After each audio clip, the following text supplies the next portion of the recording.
where ICSI can, an ICSI specimen be contaminated, but that in most cases, by the way that we do ICSI, by all the dilutions that we do to clean up the sperm, that maybe we're able to remove a lot of these contaminants.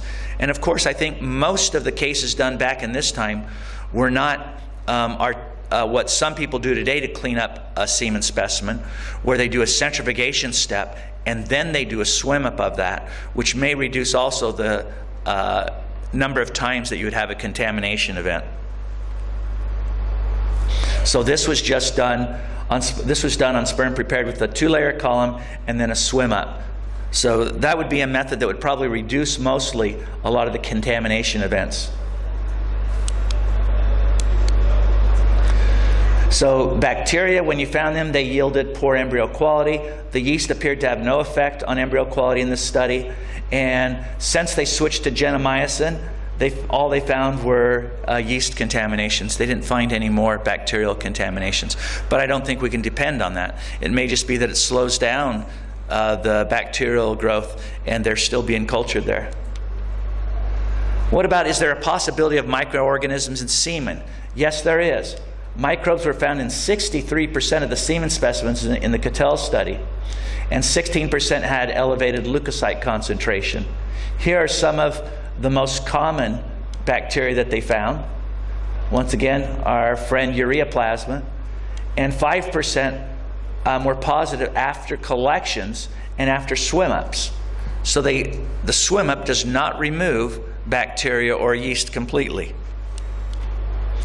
I spoke with Doug Carell about when I found Ralstonia in my specimen, and he says, hey, I've got a case report about Ralstonia that we had in one of our specimens, and this is a case report that he had a semen analysis. They found some what they called large globular debris that was peroxidase positive. Maybe those were leukocytes, and they had high number of colony forming units of Ralstonia picketi. But they found no decline in semen parameters. They did not use this for IVF, though. So in one case, a lot of cases show no contamination in ICSI cycles, but we found several. I think the best study that's been done is Christine Knox from Australia. And a lot of people don't know about this study, but I think it's something that all physicians need to be aware of. And she did 148 IVF procedures.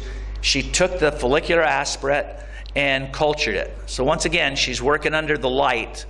She's only going to find what she can culture, but out of 147 of them, she cultured bacteria or yeast. She cultured oftentimes what she also found in the vaginal flora. And if the bacteria was the same from the vaginal flora as she found in the aspirate, the pregnancy rate was about 50%. But if it wasn't, if it was unique and was not found in the vaginal flora, the pregnancy rate dropped quite a bit.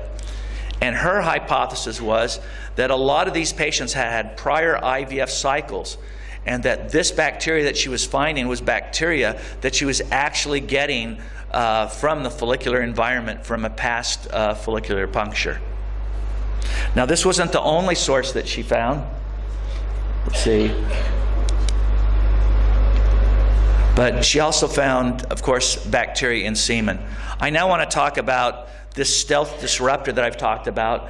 This is a bacterium that decreases cell growth. It causes pH shifts. That's something we don't want with embryos. It depletes cell substrates. It induces oxidative stress that we always are aware of trying to get rid of. It produces toxic ammonia. It secretes other harmful metabolites, and it modifies DNA, RNA, and protein synthesis. And this is found in a lot of our cultures that we do when we do IVF. Oftentimes we don't see obvious signs of this. It is so small and it is slow growing. It's not affected by penicillin. You have to have 200 micrograms per milliliter of gentamicin to be effective. And it goes through a 0.22 micron filter, which is routinely what we use in the laboratory environment to do a cold sterilization of media. It can outnumber a cell 1,000 to 1. You can't observe it with a light microscope, and it's not a virus. And this is that crabgrass weed that I was talking about, Mycoplasma. And I have often wondered whether this might be affecting some of our cultures. It's hidden. We don't see it. We don't look for it. But are we growing it, and is it growing to a high enough level that it's having an effect on the cultures that we do in IVF? What about viruses? No one has looked at this. We do know, though, that human papillomavirus can alter sperm motility, and we do know that in semen, 83% of 172 men, these were men that were in an IVF clinic, they had herpes DNA, either HHV6, Epstein-Barr virus, or cytomegalovirus. It is very common in the semen. We don't get rid of it. Nothing that we do in the preparation is going to get rid of the viruses in the semen, and they're cultured with our embryos. So I mentioned a little bit about what you should do if you find these microorganisms, how you can take care of them, and how you can determine what to do if you have to use that same female, that same male for a subsequent cycle. Always do a culture, anaerobic if you can, and make sure they do a sensitivity on it so you know what antibiotic you can add to the media the next time. In summary, overt contamination occurs 1 in every 150 to 200 cycles. The source is usually the semen or the follicular fluid. Follicular fluid and semen are not sterile.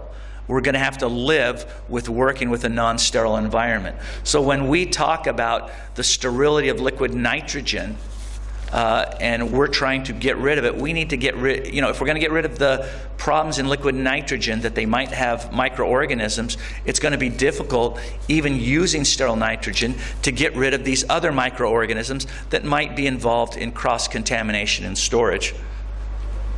The most common contaminants that we find are yeast, E. coli, Mycoplasma, and Staphylococcus epidermidis. Most of the things that have been found are resistant to antibiotics, the antibiotics that we're using. And that's why all of a sudden they take advantage of the situation and they grow more rapidly and destroy the embryo. I would just like to point out here, way before Van Leeuwenhoek, there were some Indians in Arizona, and I think that they had seen sperm because I found this over in the area in the mountains by where I live in Arizona, 2,000 years before Van Leeuwenhoek. Thank you very much. Thank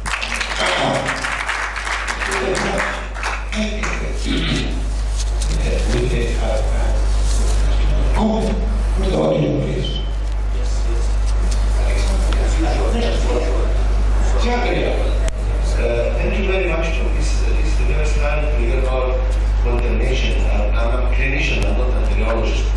Our lab, all they are working without mask, without overhead, and are using the hijab, all of them except one. Do you think that it may affect the contamination? No, but I think appearances are a big thing, and so I think it's good for embryologists to wear masks and hats, but do they help? I don't think they really help a lot. I don't think it increases the risk. I don't think necessarily the sticky pads that people put in laboratories, that decreases the risk. It might increase the risk, because all of a sudden now your shoes get sticky things on them and you go walking around and bring them in. I think they make you aware, though, that you need to try to keep the area clean. And the cleaner you can keep it, I think the better chance that you'll have of not having a contamination event. Yes, Dave. Thank you very much. I have two questions. The first is that in one of your slides, what to do, you mentioned remove the pseudovirus. Oh, good. Yes, thank you very much. Okay, I failed to mention that one of the ways that you can handle some of these contamination events is to remove the zona pellucida. So if you find bacteria, and hopefully it's like a morular blastocyst, you can remove the zona pellucida, rinse it out quite a bit, and that may rescue that embryo. Can't you really have infection which does not show like no change in color, no degree, no change Absolutely. That's the main point I want to make. I think it does. And I think that a lot of the studies that were done, the study where they routinely looked and cultured things in the media, they did not see bacteria in it. But they found from that puncture there was always bacteria or yeast.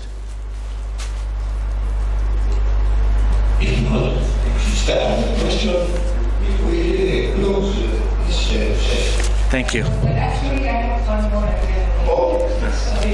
Thank you very much, Kim, for this wonderful talk, and also to make us aware of the source of contamination, most likely from frequently or from the semen. And so, do you think that giving prophylactic antibiotics to patients before the procedure? Yeah, I know that it's done a lot. We do it a lot in the United States. We used to do it a lot in the practices that I've worked for. The problem is, it's kind of like you treat one patient, usually just the female, and then she is still having sexual relations with the male, and it still gets passed back and forth. And we also don't know necessarily the effect of some of these antibiotics on the oocyte. So I would try to steer away whenever you could, unless you've discovered that the patient really has some sort of bacterial outbreak. Thank you very much. Sure. Any Thank you. more questions? Okay, so I think we very much Mr. Pomeroy. And here we come to the closing or last session of this meeting. I would like to thank you all for attending and for sharing with us the celebration of 30 years of IVF in Egypt. I'd like to thank all the speakers and the attendants, and I wish you a very wonderful stay. For those of you staying for a few more days in Egypt, enjoy your stay. And I also would like to wish you a very safe trip home, and thank you all very much.